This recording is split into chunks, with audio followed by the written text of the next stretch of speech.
साहब, मैं बर्बाद हो गई।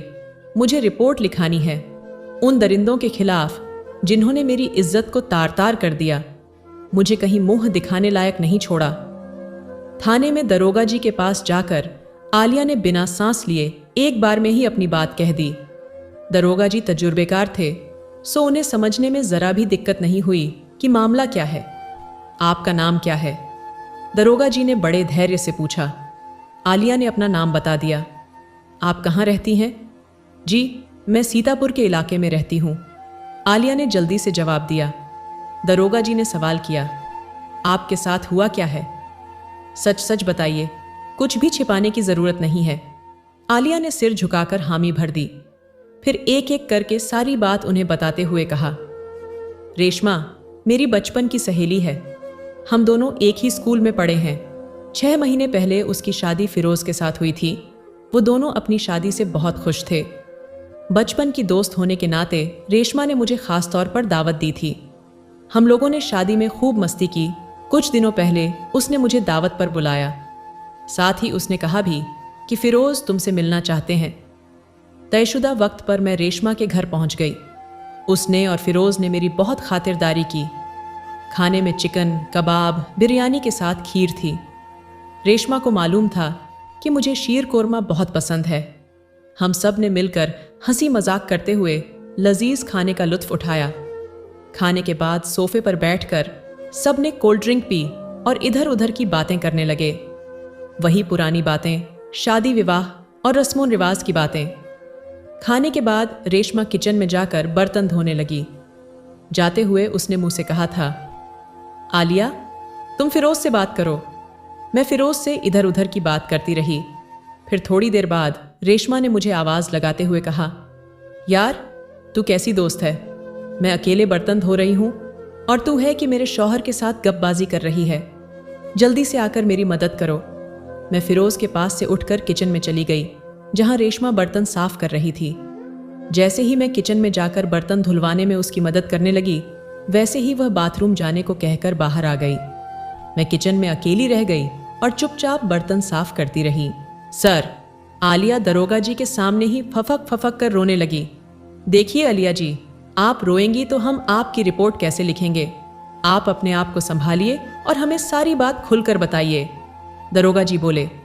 इसके बाद आलिया ने आंसू पोंछते हुए एक सेक कर सारी बात विस्तार से दरोगा जी को बता दी।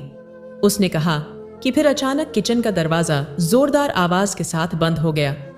मैं इस तरह अचानक दरवाजा बंद होने से एकदम डर गई, लेकिन मैंने सोचा कि रेशमा मेरे साथ इस तरह का मजाक पहले भी करती रही है। मैंने रेशमा को अंदर से ही आवाज दी, रेशमा मैं तुम्हारी ऐसी बचकाना हरकतों से डरने वाली नहीं हूं। मैं कहकर फिर से बर्तन धोने में लग गई। मैं अकेली थी और मन ही मन गाना गुनगुना रही थी। तभी पीछे से अचानक आकर किसी ने मेरी कमर को मजबूती से जकड़ लिया। उसकी गिरफ्त से निकलना नामुमकिन सा था। मेरी घबराहट की वजह से सांस फूलने लगी और मैं बुरी तरह डर गई थी। मेरे मुंह से जोरों की चीख निकली जो पूरे घर में गूंज गई, लेकिन मेरी चीख सुनने वाला शायद कोई नहीं था। काफी जद्दोजहद के बाद जब थक कर मैंने हार मान ली तो फिरोज कान के एकदम पास होंठ करके बोला, मोहतरमा आप किसी अनजान शख्स की बाहों में नहीं हैं, हमें अपना ही समझें। फिरोज ने मुझे एक झटके से पलटाकर सीने में भींच लिया और मैं बिन पानी की मछली की तरह तड़पने लगी। फिरोज छोड़िए मुझे, इस तरह के मजाक मुझे बिल्कुल भी पसंद नहीं है। आपको अपनी हद मालूम होनी चाहिए, मैंने विरोध करते हुए कहा।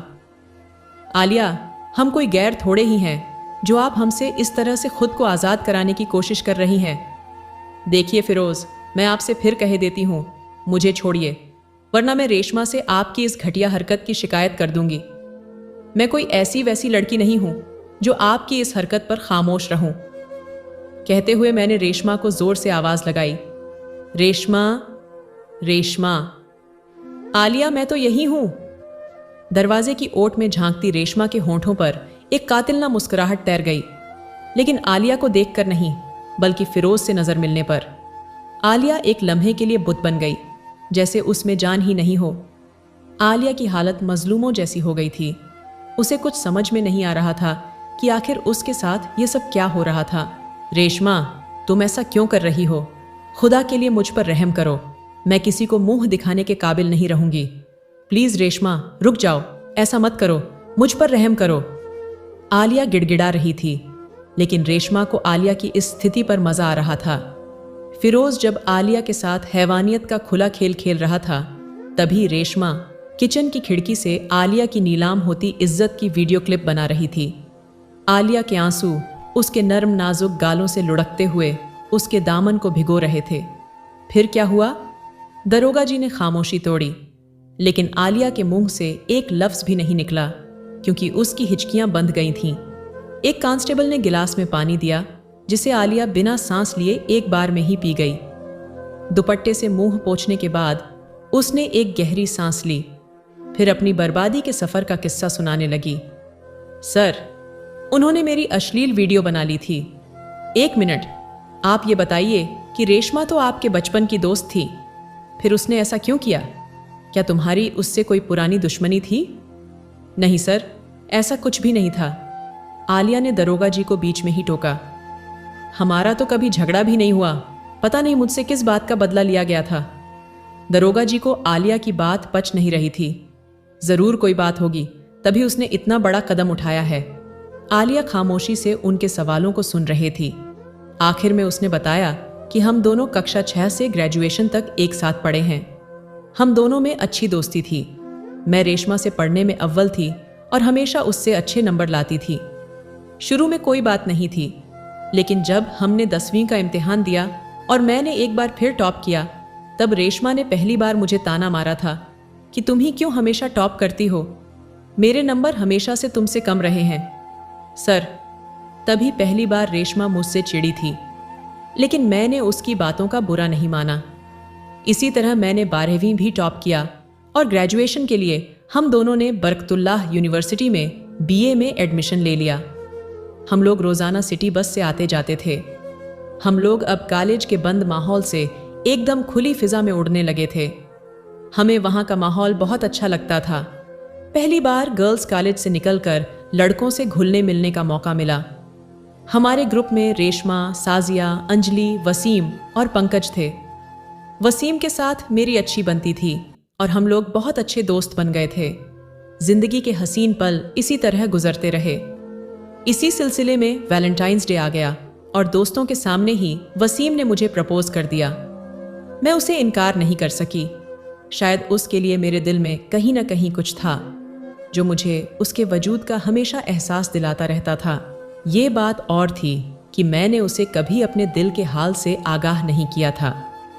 उसके लिए मेरे दिल में जो चाहत थी वो अब मोहब्बत बनकर मेरे वजूद का एक हिस्सा बन चुकी थी। मैंने उसके गुलाब को लेकर अपनी मोहब्बत का इकरार कर लिया था।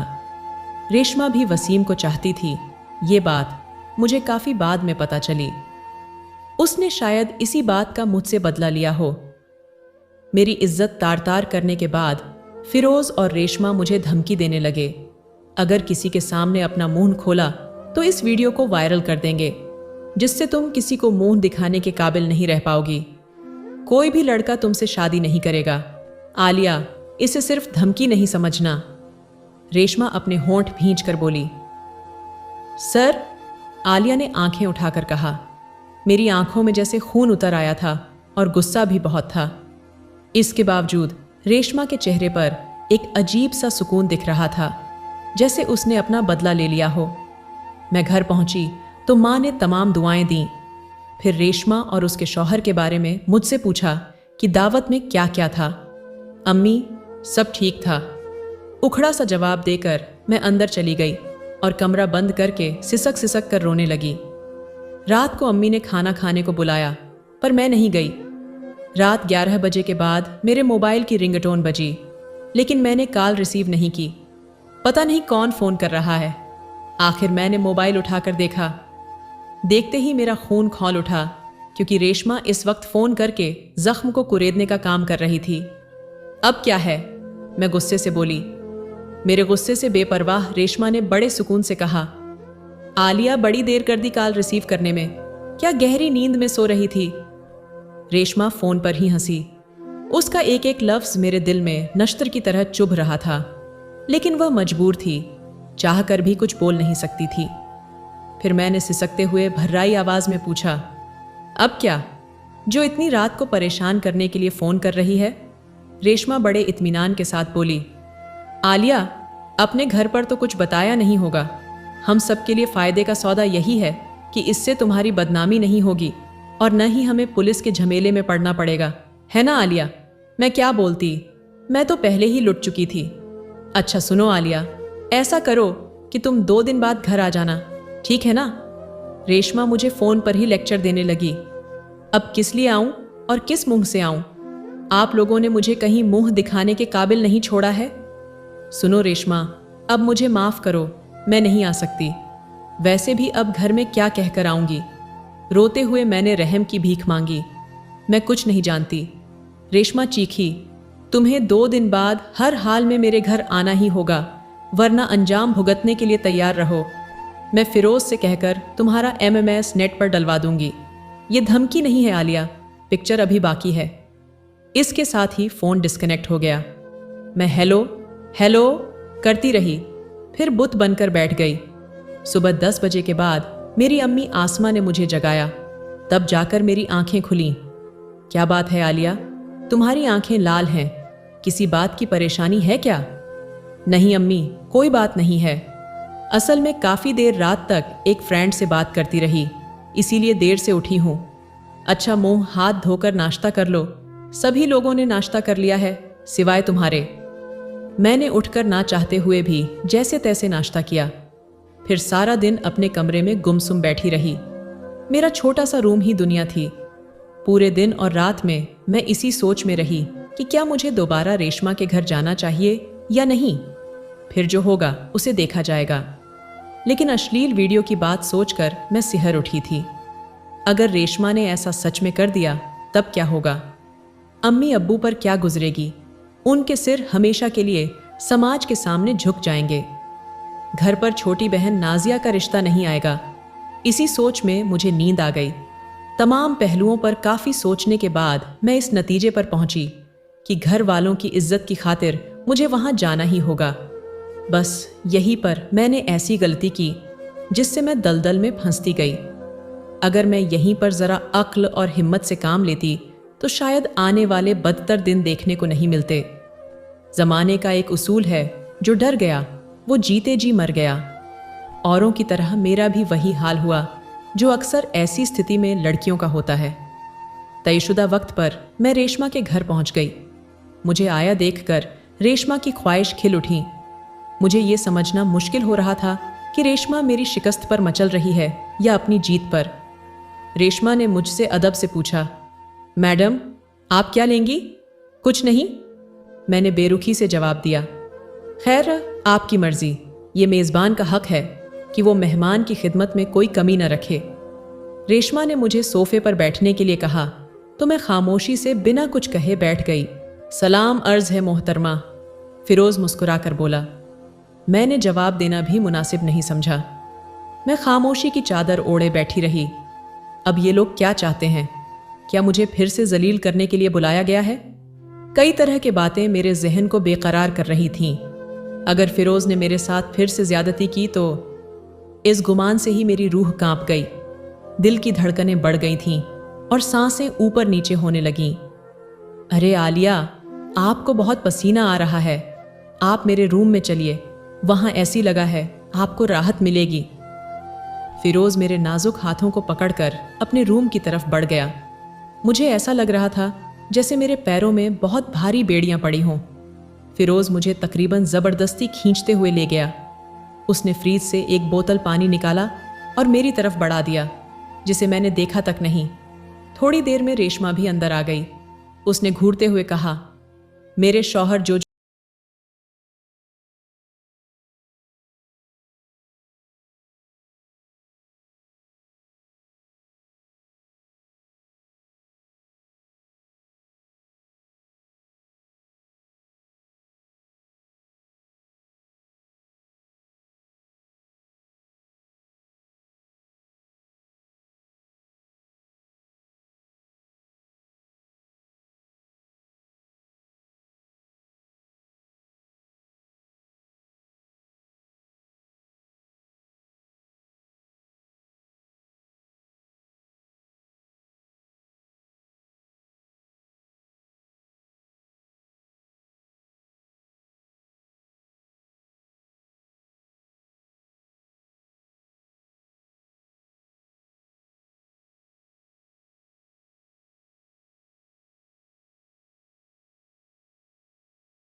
ये घटिया बात कभी नहीं मानूंगी। चाहे जो भी हो। मेरे सख्त तेवर के खिलाफ रेशमा मैदान में दम दिखाने आ गई। वह बोली, ठीक है आलिया, हमारी बात मत मानो। फिरोज, अभी इस कमीनी का वीडियो इंटरनेट पर वायरल कर दो, तब इसे समझ आएगा कि हम जो कहते हैं उसे करते भी हैं। इसके बाद रेशमा से मोबाइल मांगते हुए फिरोज मोबाइल पर मुझे वीडियो दिखाते हुए बोला, अभी भी वक्त है, ठंडे दिमाग से सोच लो, वरना समाज में मोह नहीं दिखाओगी। मैं उसके सामने हाथ जोड़ते हुए गिड़गिड़ाई कि मेरे साथ ऐसा मत करो, मैं बर्बाद हो जाऊंगी, मुझ पर रहम करो। लेकिन मेरे गिड़गिड़ाने का उन पर कोई फर्क नहीं पड़ रहा था, मानो वे लोग इंसान की शक्ल में भेड़िए हों। कोई रास्ता न मिलता देख मैंने गुनाहों में खुद को धकेल दिया। ये सिलसिला इसी तरह चलता रहा और मुझे नए नए लोगों के सामने परोसा जाने लगा। कई बार खुदकुशी की सोची, पर हिम्मत नहीं जुटा पाई। एक बार फिरोज ने मुझे दूसरे शहर के लड़के के सामने पेश कर दिया और मुंह से बोला कि इससे तुम्हारी शादी करा देंगे। लेकिन जब वो बंदा निकाह के वायदे से मुकर गया, तब जाकर मैंने अपने दिल में ठान लिया कि अब और बर्दाश्त नहीं करूंगी। जिन्होंने मेरी आबरू से खिलवाड़ किया है, उन कमीनों को सजा जरूर दिलवाऊंगी, इसलिए रिपोर्ट लिखवाने आई हूं। मोहतरमा, आप फिक्र न करें, आपको इंसाफ जरूर मिलेगा, उन लोगों को किसी हालत में बख्शा नहीं जाएगा, दरोगा जी ने आलिया से कहा। रिपोर्ट दर्ज कर पुलिस ने उन सभी गुनहगारों को गिरफ्तार कर लिया।